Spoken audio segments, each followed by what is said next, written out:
तुम्ही दर गुरुवारी स्वामी समर्थांची पूजा करता, मंत्रही म्हणता, पण गुरुवारी करायचा स्वामींचा हा एक अत्यंत गुप्त आणि शक्तिशाली उपाय तुम्हाला माहीत आहे का, जो तुमच्या आयुष्यातले सगळे आजारपण आणि दुःख एका झटक्यात दूर करू शकतो.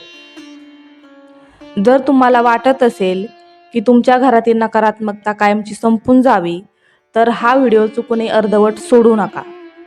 शेवटच्या सेकंदापर्यंत नक्की बघा. दर गुरुवारी सकाळी अंघोळ झाल्यावर एका काचेच्या किंवा तांब्याच्या ग्लासमध्ये स्वच्छ पाणी घ्या.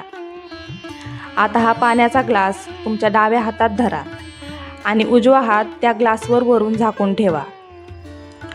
या स्थितीत स्वामींच्या मूर्तीकडे किंवा फोटोकडे पाहत पूर्ण श्रद्धेने 11 वेळा तारक मंत्र म्हणा.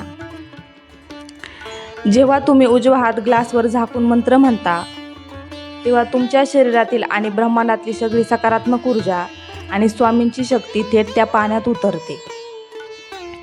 ते साधं पाणी राहत नाही, तर ते बनतं एक दिव्य महातीर्थ. हे अभिमंत्रित पाणी घरातील सर्वांनी, विशेष आजारी व्यक्तीने आणि मुलांनी तीर्थ म्हणून प्राशन करा. शरीरातले जुनाट आजार बरे होतील, मनाला अद्भुत शांती लाभेल आणि तुमच्या भविष्यात 100% पॉझिटिव्ह बदल व्हायला सुरुवात होईल. हा स्वामींचा शब्द आहे. भिवू नकोस, मी तुझ्या पाठीशी आहे. जर तुमचा स्वामींवर मनापासून विश्वास असेल तर कमेंटमध्ये श्री स्वामी समर्थ नक्की लिहा.